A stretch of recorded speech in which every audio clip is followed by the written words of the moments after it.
এই সেশনের মাধ্যমে আমরা সাবজেক্ট ভার্ব এগ্রিমেন্টের সেকেন্ড ক্লাস করব। এর আগে আমরা সাবজেক্ট ভার্ব এগ্রিমেন্টের ফার্স্ট ক্লাস করেছি, ঠিক আছে। তো এই ক্লাসটা আমি এইমাত্র আমার অফলাইন ব্যাচের স্টুডেন্টদেরকে করিয়েছি। তো এই ক্লাসটাই আমি তোমাদের কাছে প্রেজেন্টেশন করছি। তো দেখো, আমরা টু দ্য পয়েন্টে চলে আসি, বেশি সময় নষ্ট করব না। তো এই সমস্ত ক্লাস সমস্ত চাকরির পরীক্ষার জন্য একেবারে পারফেক্ট, ঠিক আছে, একেবারে খুব খুব important for SSC, CGL, CHSL, MTS, GD, CPO, CAT, CAT, each of every exams এর জন্য খুব ইম্পর্টেন্ট, ঠিক আছে। কারণ এই সাবজেক্ট ভার্ব এগ্রিমেন্ট থেকে 2 থেকে 3টে কোশ্চেন অবশ্যই আসে। যদি তুমি ঠিক মতো না করো 2 থেকে 3 নম্বর তোমার জলে যাবে একেবারে, ঠিক আছে। দেখো, এবার আমরা নোট 3 পর্যন্ত ওই আগের ক্লাসে করে নিয়েছি। নোট 4 থেকে এবার আমরা করব। দেখো কি বলছে এখানে, if two or more than two nouns.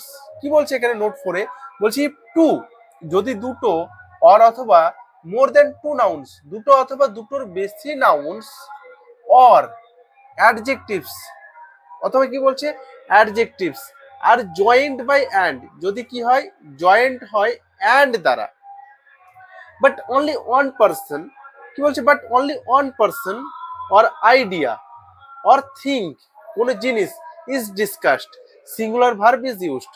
আমরা কি বুঝতে পারলাম এখানে, যদি কি বলছে দুটো অথবা দুটোর বেশি নাউন্স যদি কি হয় যুক্ত হয়, অথবা অ্যাডজেক্টিভস যদি যুক্ত হয় অ্যান্ড দ্বারা, মানে অ্যান্ড দ্বারা যুক্ত হলে কোন সাবজেক্টের মানে দুটো সাবজেক্ট যুক্ত হলে আমরা ভেবে নিই ওটাকে প্লুরাল এবং প্লুরাল ভার্ব বসাই। কিন্তু এখানে কি বলছে, যদি যুক্ত হয় এবং কি বলছে সেটা যুক্ত হয়ে যদি একজন ব্যক্তির সম্বন্ধে বলে, একজন বস্তুর সম্বন্ধে বলে, বা একটি আইডিয়ার সম্বন্ধে বলে, তখন আমাদের কি হবে না, তখন আমাদের সিঙ্গুলার ভার্ব ইউজ হবে ওই সেন্টেন্সে। দেখো, আমরা একটু এক্সাম্পলস এর মাধ্যমে দেখি। দেখো 1 নম্বর এক্সাম্পলসে কি বলা হয়েছে, my father farmer and traveller. দেখো এখানে my father farmer and traveller, traveller মানে ভ্রমণকারী। দেখো এখানে সাবজেক্ট এখানে 3টে হয়ে যাচ্ছে, তাহলে এখানে ভার্বটা আমাদের আর হতো, আমরা জেনারেলি যেভাবে আমরা পড়ে আসি ছোটবেলা থেকে। কিন্তু এখন অ্যাডভান্স গ্রামারসে আমরা দেখতে পাচ্ছি কি ব্যাপার, ওখানে আর হয়নি, ইজ হয়েছে।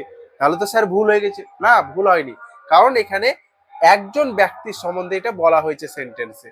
দেখো মাই ফাদার, যিনি আমার বাবা, তিনি তো আবার কৃষক, আবার তিনি ট্রাভেলার, মানে একজন ব্যক্তির সম্বন্ধে বলছে সেন্টেন্সটাই, সেই কারণে আমাদের ইজ হয়েছে, ইজ গোয়িং টু দার্জিলিং, তিনি যাচ্ছেন কোথায়, দার্জিলিং এ যাচ্ছেন। চলো next, my friend doctor and true friend. কি বলছে, মাই ফ্রেন্ড আমার বন্ধু, উনি আবার কি, উনি আবার হচ্ছেন কি ডক্টর, অ্যান্ড ট্রু ফ্রেন্ড, তিনি আবার কি প্রকৃত বন্ধু, সত্য বন্ধু, has come to our house, আমাদের বাড়ি এসেছে। তাহলে একজন ব্যক্তিকে বলা হয়েছে, তাই তো। যদি আমরা দেখতাম এখানে, যদি মানে ছোটবেলার কনসেপ্টে যদি করতাম, তাহলে কি এখানে হ্যাভ করে দিতাম, আর সেন্টেন্সটা তখন কি হতো, রং হয়ে যেত, কাটা হয়ে যেত। এখানে হ্যাজ আছে বলে এটা কি ঠিক আছে, তাই না। চলো next, slow and steady wins the race. এটা আমরা গল্পের মাধ্যমে পড়ে আসছি ছোটবেলা থেকে, একটা মোরাল, যেখানে আমরা দেখতে পাচ্ছি যে স্লো স্লো চলছে মানে ধীরে ধীরে চলছে, কিন্তু স্টেডি আছে মানে কন্টিনিউয়াসলি সে লেগে আছে, সে কাজটা ছাড়িনি। যেমন এক্সামস এর ক্ষেত্রে কি হয়, আমরা পড়তেই আছি, এক্সামস এর আগে পর্যন্ত পড়তে আছি, ঠিক আছে। তাহলে কি হয়, আমরা এক্সামসটা ক্র্যাক করতে পারি। আবার যদি আমরা মানে 2 দিন পড়ছি, 4 দিন পড়ছি না, মানে কন্টিনিউ নাই, ডিসকন্টিনিউ থাকে, স্টেডি যদি আমরা না থাকি, তাহলে কি আমরা এক্সামস ক্র্যাক করতে পারবো না। তো এটা একটা ধারণা, কি এখানে একটা আইডিয়ার কথা বলা হয়েছে।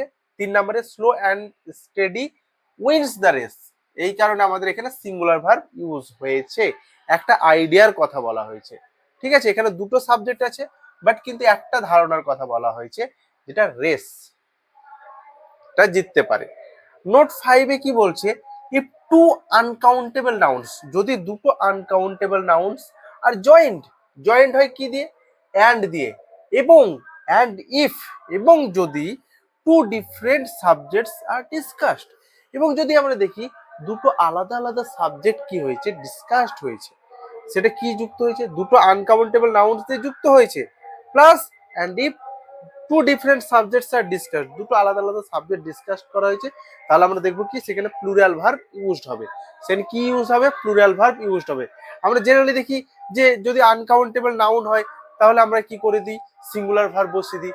কিন্তু এখানে কি দেখতে পাচ্ছি, আমাদের রুলসে কি আছে, যদি সেখানে দুটো ডিফারেন্ট সাবজেক্টস আর ডিসকাসড, দুটো আলাদা আলাদা সাবজেক্টস ডিসকাস করা হচ্ছে, তখন সেখানে আমাদের কি করতে হবে?